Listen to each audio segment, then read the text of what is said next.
Isang magandang gabi sa inyo. June 21 na po ngayon. Gabi ng Biyernes. Welcome po sa ating programa Dr. Love Radio Show until mamayang 11 o'clock. At marami yung tayong pag-uusapan. At syempre meron tayong liham kasaysayan mamayang alas 10:30 ng gabi. Pag-uusapan ho natin at tatalakayin natin ang isang liham kasaysayan. Samantala tayo po ay napapakinggan sa 92.3 Radio 5 True FM sa buong Mega Manila. Tayo po ay kasabay napapanood at napapakinggan din sa Facebook page ng 92.3 True FM. Pakishare din po ang live stream ng ating episode tonight para maging kapakipakinabang naman sa lahat ng ating mga kamag-anak, kaibigan, kapatid. At syempre, mga kapatid, maaari po kayo mag-subscribe, i-follow lamang po at i-subscribe ang ating mga social media accounts na inyong nakikita po sa inyong screen. Just search at Radio 5 True FM sa Facebook, X, sa TikTok, Instagram at saka sa YouTube. Para naman po sa mga nais maging bahagi ng programa at magbahagi ng inyong kwento ng pag-ibig, kwento ng achievements, kwento ng mga malulungkot na mga kasaysayan sa buhay niyo. Pwede kayo magpadala ng inyong mensahe sa ating Dr. Love Facebook Messenger.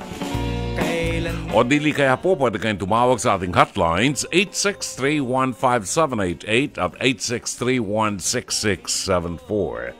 Simulan natin ang ating programa sa paghatid sa inyo ng mabuting balita ng Panginoon. Pagkain pang-spiritual, mga salita ng Diyos na nag-iiwan ng pag-asa, kapanatagan at kapayapaan. Pagkain pang-spiritual, hango sa bagong tipan ng banal na aklat. Pagkain pang-spiritual. Narito ang ating pagkain pang-spiritual sa araw na ito ng Biyernes, ika-21 ng buwan ng Hunyo. Ang mabuting balita ay matatagpuan po sa ika-6 na kabanata ng Ebanghelyo sangayon kay San Mateo, talata 19 hanggang 23. Huwag kayong mag-ipon para sa inyong sarili ng kayamanan dito sa lupa na kung saan maraming tanga at kalawang ang naninira. Nanakawin din ang mga ito ng mga magnanakaw. Sa halip, mag-ipon kayo ng kayamanan sa langit. Doon ay walang tanga at kalawang nasisira at wala ring mga magnanakaw. Ito ay sapagkat kung saan naroroon ang inyong kayamanan, ay naroroon din ang inyong puso. Ang mata, ang ilawan ng katawan. Kaya nga kapag malinaw ang inyong mata, mapupuno ng liwanag ang inyong buong katawan. Ngunit kapag masama ang inyong mata, mapupuno ng dilim ang inyong buong katawan. Kiliw na mga kapatid, ang mabuting balita ng Panginoon. Pagkain pang-spiritual, mga salita ng Diyos na nag-iiwan ng pag-asa, kapanatagan at kapayapaan. Pagkain pang-spiritual, hango sa bagong tipan ng banal na aklat. Pagkain pang-spiritual. Oras natin, 10 minuto bago po mag-alas 10 ng gabi. At syempre, atin na pong samantalahin ang mga oras. Ating alamin kung ano ang ating episode ngayong gabi sa Pest to Pest. Aaminin ko sa inyo, hindi ko napanood to kasi na ako'y gumising 11:45 just in time for lunch. Binawi talaga ang bakasyon, di ba? Ang ating pong mapapanood ngayon ay bahagi po ng programang Face to Face na mapapanood po sa TV5 alas 10:15 hanggang alas 11:15 ng umaga, Lunes hanggang Biyernes, at mayroon po itong replay sa Signal TV 1PH Channel 1 alas 8 ng gabi hanggang alas 9 ng gabi. Kung meron po kayong komentaryo, mensahe o whatever suggestion na gusto po ninyong ibahagi na may kinalaman dito sa ating itatampok na ating episode ngayong gabi, pwede niyong ipadala ang inyong mga komentaryo sa Facebook live stream ng 92.3 True FM or pwede pong ipadala sa FB Messenger ng Dr. Love. Maaari din po kayong tumawag sa ating hotlines 863-1578 at 863-16674. Panoorin natin ang ating episode ngayong gabi sa ating Pest to Pez, hirit ni Dr. Love, pinamagatang Scratch Your Own Galis. Ang so gross. Alamin natin, panoorin ho natin. Ano ba itong usapan sa Makakati, Ate Edna? Yung si Leia po, na pag nalalaseng, parang higad kung makakapit po sa jowa ko. Ang tindi po, Talagang laging kasamang alak dito sa no? Okay, pero paano nyo nasabing nilalandi naman ni Leia? Pormero kasi, mga kumari ko lang ang nagsasabi nung nagiinuman sila. Ngayon, eto na, nakisama na ako sa inuman nila. Nung makita kong nalasing na talaga, kung makakapit po talaga sa jowa ko. Kung yung jowa ko nga po, tinadyak ang sarapan niya eh. Opo. Gaano ba kadalas ang inuman at talagang napagdudahan mo na? Sa amin po kasi, kung sino ang may birthday. Pag may okasyon. Okay, so matagal mo ng kapitbahay ito? Opo. Mga kumari ko nga po, yan si Leia eh. Pero first time mo lang to na naramdaman na parang yun na nga, sinasabi mong nilalandi yung asawa mo. Opo. Mga kumari ko na rin po nagsasabi sa akin. Nagte-text sa akin yun, nagiinuman na naman sila. At nilalandi na naman nila yung jowa mo. Ang jowa mo ay tomboy, Opo. Tama. Okay, so gaano na kayo katagal ng jowa mo? 7 years na po kami. 7 years. Si Leia ay iyong kaibigan din for 7 years. Paano sa tingin mo nagkaganito? Bakit? Kasi kung naglalandian ang dalawang tao, hindi lang isa ang may kasalanan. Kinumpronta mo ba yung jowa, yung karelasyon mo? Opo, wala naman daw silang relasyon. Paano walang relasyon? Mga kumari ko na nga po ang nagsasabi sa akin. Okay, so may anak din itong jowa mo, nasa inyo naman. Sa akin na po lumaki yun. Sa iyo na rin lumaki. Naku, kailan maayos natin ito? Ano?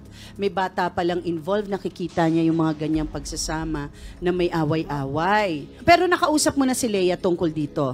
Hindi pa po, yung jowa ko lang ang tinadyakan ko eh. Pero ngayon lang kami maghaharap dito sa face-to-face. Nako! Handa ka na ba, Leia?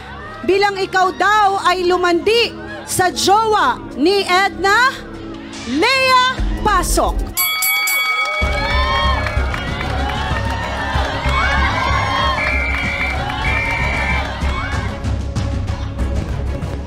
Bakit? Ano ba problema mo? Wish mo matanda ka ikaw kasi yun. ka pinagpalit ka. Matanda kasi ako sa'yo eh. Hindi mo ako malandi. Hindi mo ako malandi. Maganda lang talaga ako. Maganda ka? Di wow! Di ikaw na? Magbabalik ang... Face to face! Harapin mo, face to face. Harapin mo, face to face. Jowa mo sa akin eh.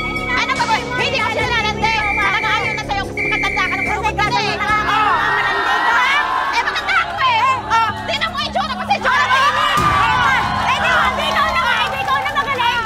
Ate Leia, ano ang meron ka na wala si Edna? Yung kagandahan. Di wow, magaling ka. Anong ginanda mo? Alandaan mo. Maganda naman ako talaga. Tingnan mo nga. Ano? Maganda ka pa ako. Kulubot ka na eh. Ate Edna, anong masasabi mo na kaya ka pinagpalit at sinasabi ni Leia dahil sa ganda lang? Paano na lang yung ilang taon yung pagsasama? Tsaka daw ko naniniwalang gugustuhin ng jowa ko. Siya lang naman lumalapit sa jowa ko eh. Siya lang naman. Jowa mo lumalapit sa akin kasi lagi mo siyang inaaway. Lagi mo siyang tinatagyakan, lagi mo siyang pinapahiya. Hindi. Hindi. Ikaw talaga may kasalanan dahil kung hindi mo siya inaaway, hindi kayo mag-iwalay. Pero kasi ganyan ginagawa mo. Hindi. Okay, ano ba ang nangyari, Ate Leia, na kayo ay magkaibigan at umabot na raw ng pang-aagaw ng jowa? Ano nangyari talaga? Nagiinuman po kasi kami. Tapos ngayon, syempre, sumasayaw, napahibo lang po. Pero hindi, wala naman pong ibig sabihin. Pero, Yung jowa niya may gusto. Dahil lagi naman po siyang inaaway. Inaaway niya po kasi. So ang sinasabi mo na baling sa Ngayon, iyo ngayon ang po kasi pagtingin Opo. dahil maalaga ka ba? Opo. Naintindihan ko naman po yung kasi sinasabi niya, lagi niyang inaaway eh. Maalaga? Tinatadyakan niya, lagi niya pinapay sa mga kumare namin, ganun po. Kaya siguro, naiulog yung loob ko sa kanya kasi ganyan po ginagawa niya eh. Pinapahiya niya eh.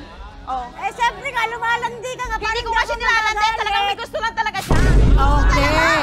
Maraming salamat, Mama Carla. Sa anumang relasyon, mahalaga yung respeto sa isa't isa. Same sex or, yung straight. Kailangan yung respeto sa isa't isa. At mukhang yun ang nawala sa inyong dalawa. Kay Jeneline, nawala yung self-respect mo.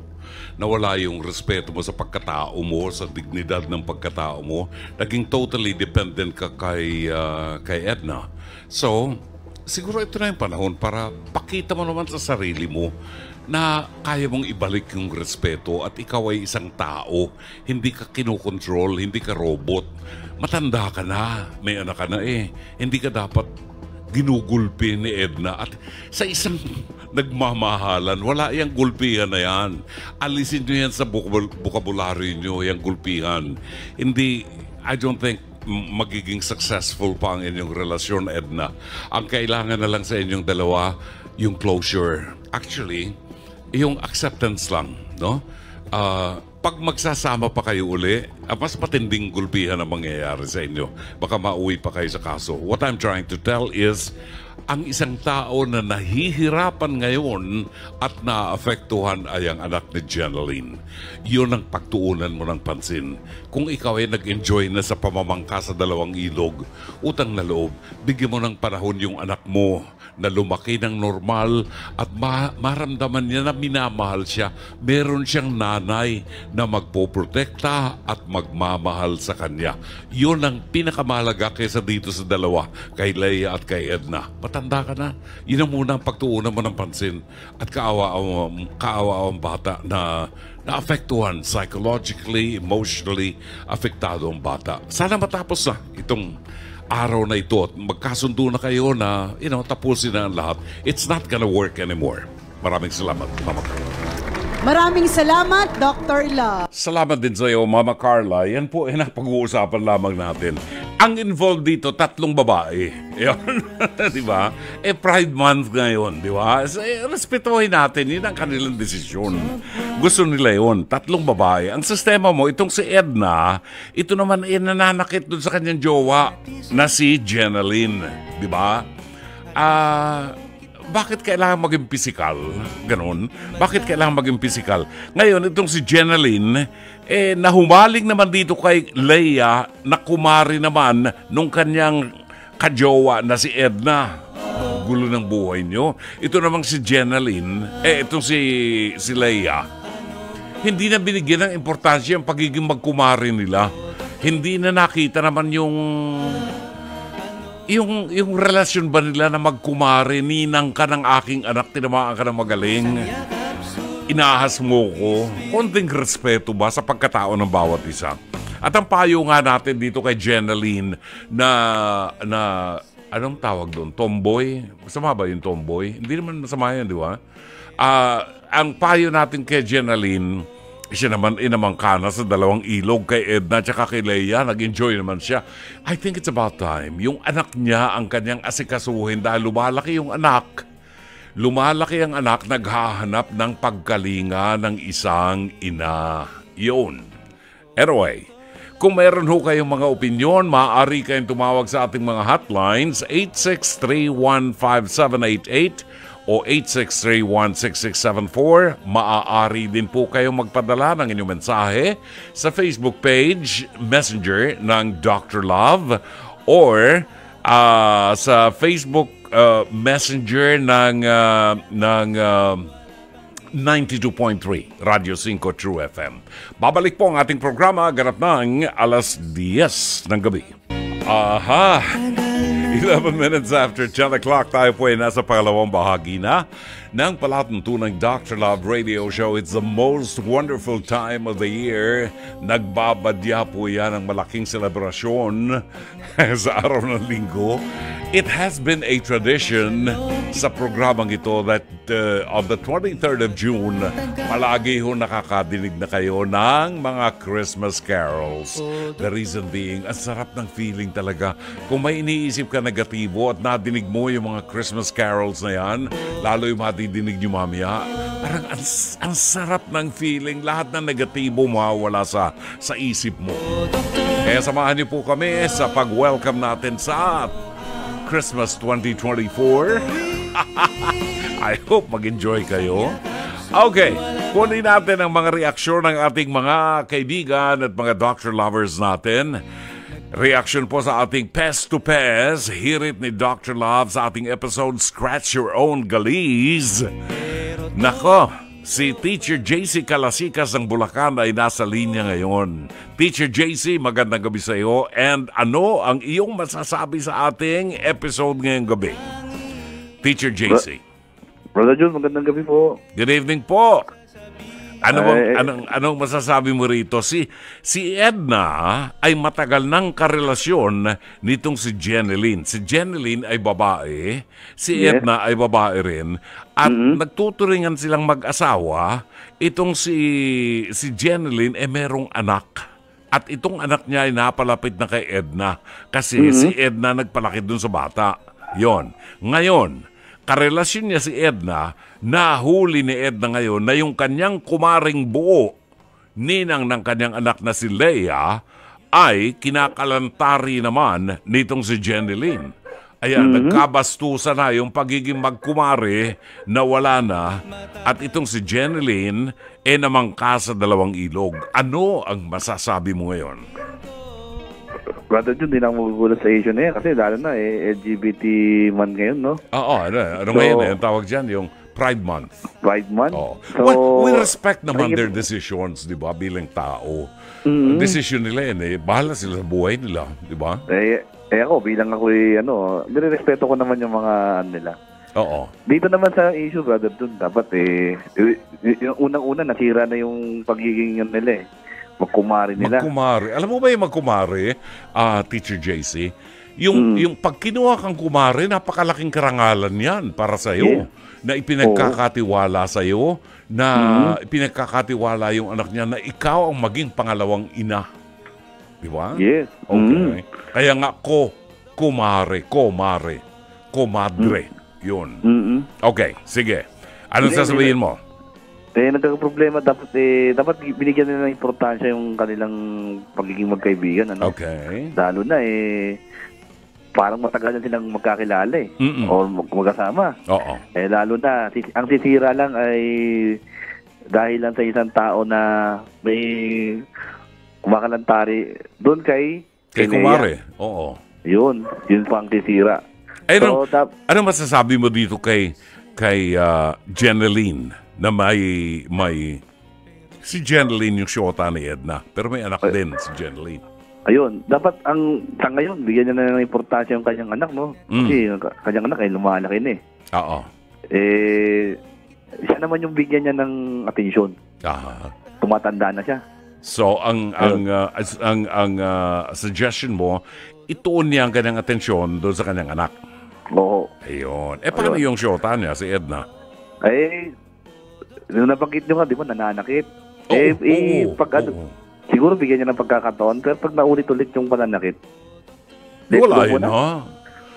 Alam mo, miski sa straight relationship, hindi tama yung nagkakasakitan na ganyan, yung physical. Yes, oo.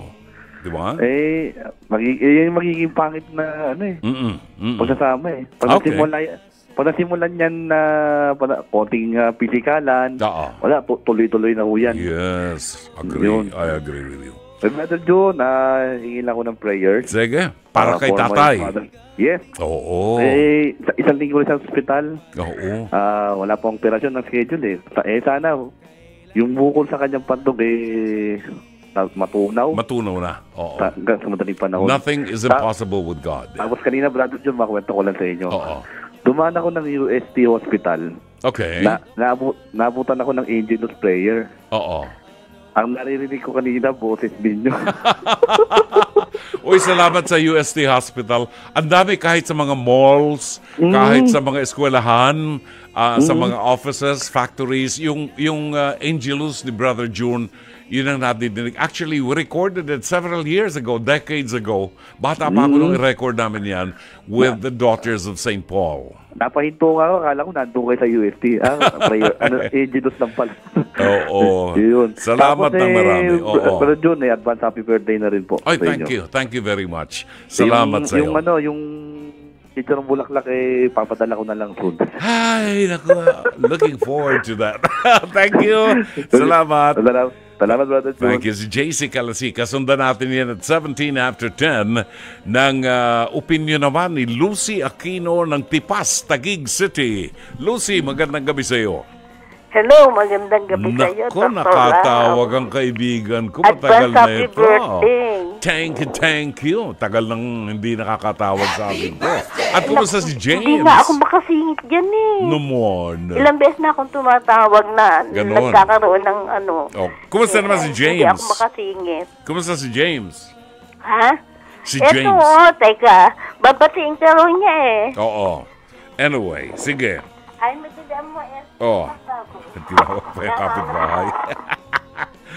Lucy. Dr. Love. James. Advance happy birthday sa'yo. Thank you. More spaghetti. Spaghetti. Oo, masarap yan. Spaghetti. Oo. Anyway. Okay, Lucy. Anong masasabi mo? Hello po. Lucy, anong masasabi mo dito sa ating i-feature ngayon sa ating episode sa Face to Face? Yung sa face-to-face po? Oo. Paano ba? Ano ba magagawa?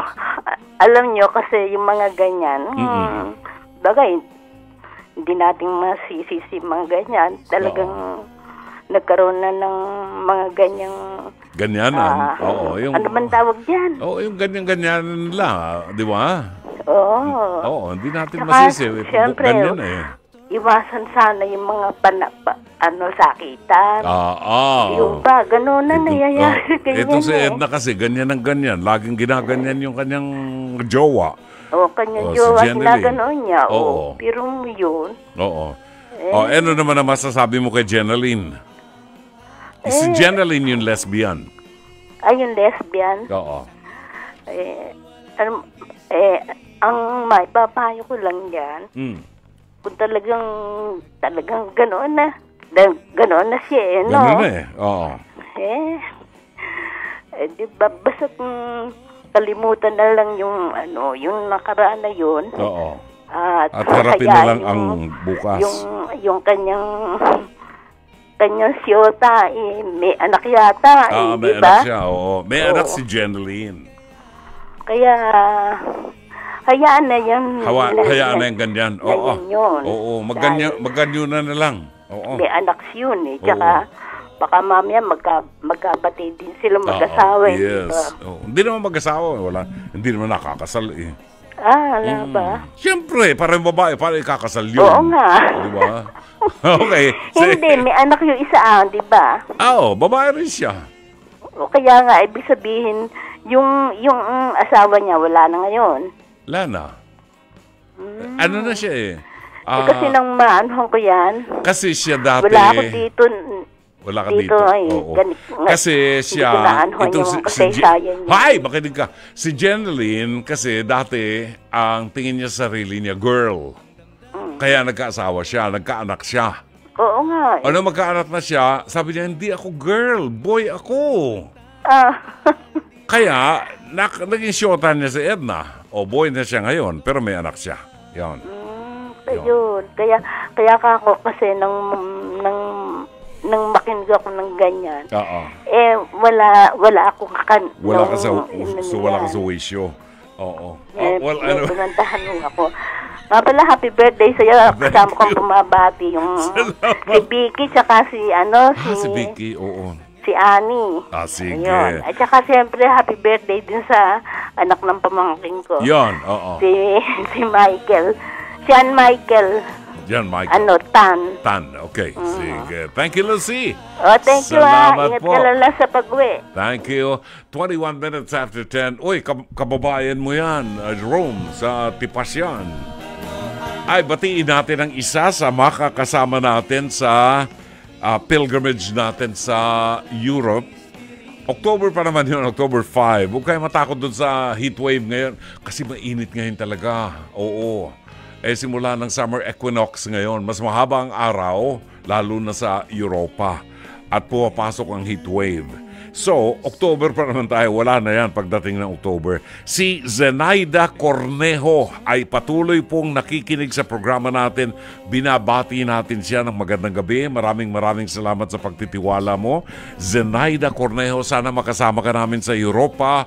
Kasama ni na Giorgio at ni Mami Lorleen Gonzalez ng Davao City at marami pang mga pilgrims ng Dr. Love.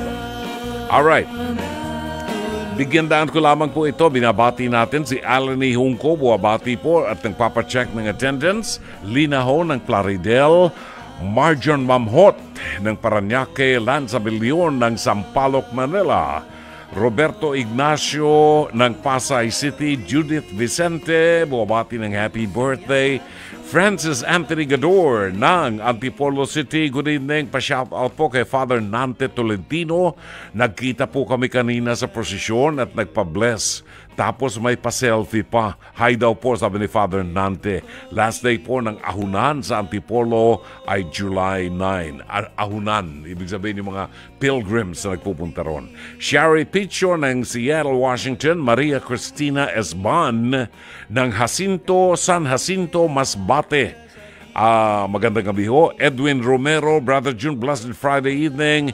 Watching you live at Facebook. Dito po sa City of Angels, Los Angeles, California. Pa-check po ng attendance and advance happy hour birthday sa iyo.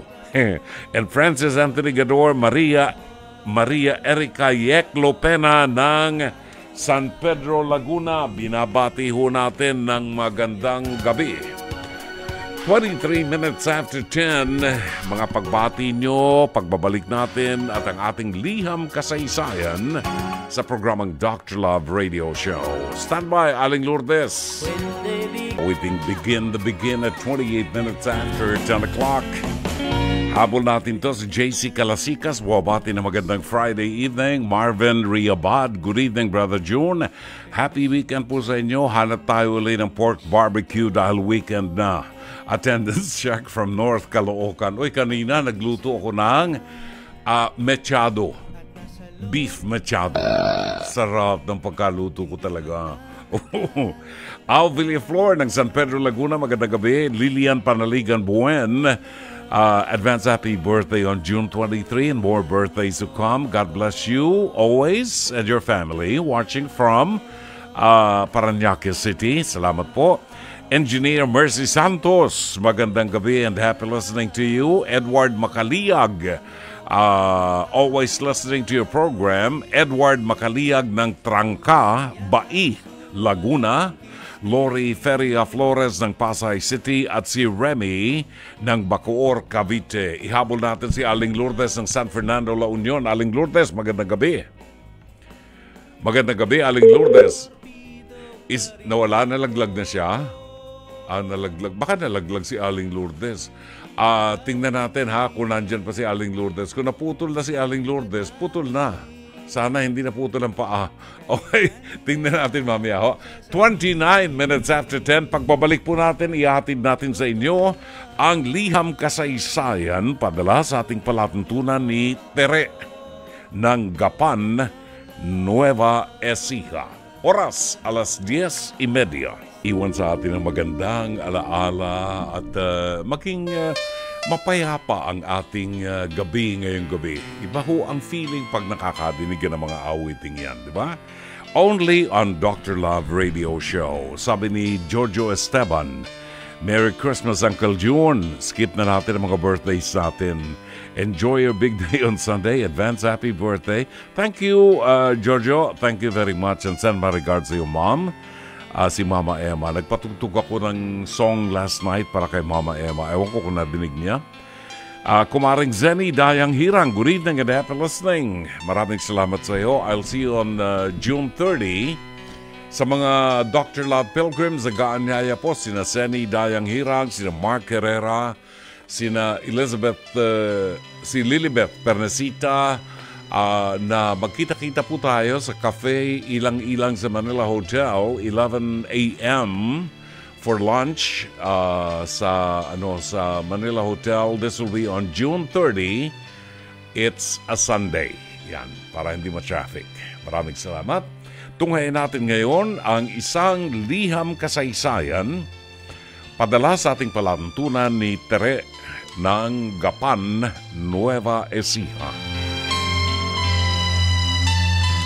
Good evening po, Dr. Love. Sana po ay okay kayo sa mga sandaling binabasa ninyo ang liham kong ito. Ako po si Tere ng Gapan, Nueva Ecija. May anak po akong 24 anyos na si Casey. Bilang magulang, gusto ko po sanang magkaroon ng trabaho ang anak ko. Yun bang makapagtrabaho siya sa malaking kumpanya o kahit na hindi malaking kumpanya. Basta meron siyang regular na sahod. Yun nga lamang, parang iba ang gusto niya. Meron siyang 2 pang kaibigan at balak nilang magtayo ng maliit na coffee shop as business nilang 3. Nag-train naman sila kung paano magiging barista, kaya may knowledge naman sila pagdating dito. Pero pagdating naman sa pagpapatakbo ng business, parang hindi yata sapat ang kaalaman nila rito. Wala pa kasi silang enough experience on how to run a business. Hindi naman sa pakikialam, Dr. Love, pero paano kung hindi maging successful ang business nila? Lalo na't marami ng coffee shop sa lugar namin. Rason naman nila, hilig at passion kasi nila ito. Sa totoo lamang, hindi rin kasi biro ang hihiraming pera ng anak ko sa amin ng kanyang tatay. Hindi sa ayaw namin siyang pahiramin, pero hindi rin kasi natin alam ang pwedeng mangyari sa kanilang business. Don't get me wrong, Dr. Love. Gusto ko rin makitang lumago ang maging successful ang business nilang magkakaibigan, pero ayaw ko rin makitang bumagsak ito. Ano po ba ang dapat kong gawin o ipayo sa anak namin, Dr. Love? Hahayaan ko na lamang ba siya sa gusto niya? Pahihiramin ba namin silang tatay niya? Susuportahan lang ba namin siya? Salamat po, Dr. Love. Ano man po ang ipapayo ninyo tungkol sa problema namin, malaking tulong po ito sa amin bilang mga magulang. Umaasa, Tere ng Gapan, Nueva Ecija. Maraming salamat, Tere, sa iyong pagtitiwala sa ating programa. Alam mo, Tere, napakaswerte mo kasi ang anak mo na si Casey sa edad na 24 anyos, ang pinagtutuunan niya ng pansin ay makapagtayo ng maliit na business, coffee shop. At hindi ako nag-aalala sa kanila dahil base sa kwento mo, nag-train ang mga bata, itong 3 magkakaibigan na ito, nag-train sila kung paano maging barista. So may knowledge sila. Alam na nila kung paano mag-serve ng iba-ibang klase ng kape, siguro mga pastries, di ba? So, mahirap pumasok sa isang negosyo na hindi mo alam. Kaya karamihan sa mga nagninegosyo, pinag-aaralan muna ang papasukin nila na uri ng negosyo. Ito ba ay bebenta? In demand ba ito? May demand pa sa ganitong klase ng negosyo. Na tayong mga magulang, nandyan para sumuporta sa ating anak. Ang sa akin lamang sa iyo, Tere, ang anak mo ay hindi nalululong sa ipinagbabawal na gamot. Ang anak mo ay hindi nalululong sa nobya niya na buong maghapon ay nandun sa kanyang nobya. Ang anak mo ay hindi nalululong sa pagsisigarilyo, sa alak, sa vape, o kung anuman. Nalululong ang anak mo sa kanyang mga pangarap na makapagtayo ng negosyo. Kung ganito ang magiging anak ko bilang magulang, I will be the first to support him. Kung ang kailangan ng anak mo ay pera at meron kayo maitutulong na pera, well then good. Tulungan natin. Pero hindi mawawala sa atin bilang magulang ang magpaalaala o magbigay ng advice sa ating mga anak. Tandaan mo lamang, Tere, tayo ay magtitiwala dapat sa ating mga anak. Nandun tayo para gabayan sila at magbigay ng advice. Pag tayo nagbigay ng advice, hindi natin ipipilit yan. Yung advice natin ay kung tatanggapin nila. At magiging kapaki-pakinabang ang advice natin kung magandang paraan ng pag-a-advise, magandang paraan ng pagpapahalaga sa kanila. No? Hindi yung mataas ang boses, hindi yung ipipilit mo yung gusto mo sa kanila. Kasi mga nasa hustong gulang na ito. Mabuti na lamang at itong tatlong magkakaibigan na ito nakatuon sa pagtatayo ng negosyo. Kung anuman halimbawa ang kakulangan ng mga bata, nandyan kayong mga magulang para sumuporta sa kanila. If I were you, I probably would love to meet the parents of your mga kaibigan ng anak mo para magkakwentuhan, para magkaroon kayo ng bonding. Ang sa akin lamang, mas maganda na makita, Tere, ng iyong mga anak. Mas maganda na makita ng iyong anak at ng kanyang mga kasama sa business na nandyan kayo para sumuporta sa kanya.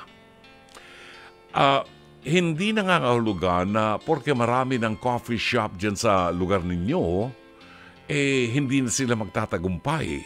It's a matter of merchandising and marketing. It's a matter of marketing. Marami dyan ang mga may mga restaurants. Marami dyan ang mga may mga parisan, di ba? Nagkakausuhan ng Paris ngayon no? Marami dyan ang parisan. Pero yung gimmick, yung marketing strategy, yun ang magaling. Yun ang kinakailangang paghandaan para maging kaiba ang kanilang coffee shop doon sa iba. Maaaring mag-offer sila ng pastries na kaiba doon sa iba. Di ba? Maraming paraan para maka-attract. Maraming paraan para maging kakaiba ang negosyo natin. Ito ang tulong na dapat na itulong nyo sa magkakaibigan at ipagpasalamat natin, Tere, na ang atensyon ng magkakaibigan ay nauuwi sa mas paborable at positibong energy, ang pagtatayo ng negosyo. Sana'y natulungan ka ng palatuntunan ito. As always, Dr. Love. The mga OFW, I'll be home for Christmas.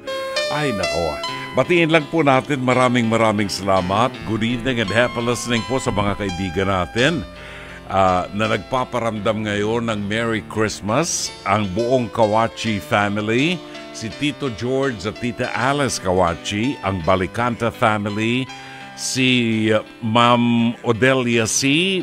Bautista at ang Hilomen family. Ang pagbati po buhat kay Gigi Alindogan. Yan. Matagal na po nating mga kasama yung mga yan. And maraming salamat doon sa mga nagtitext sa atin from Riyadh, Saudi Arabia. Zaldi Delantar, Jordan. Armando Austria, Fenebres, June Baldomero. Maraming salamat sa inyo. Yung mga nakadinig ng Christmas songs, ang daming nagre-react sa ating programa.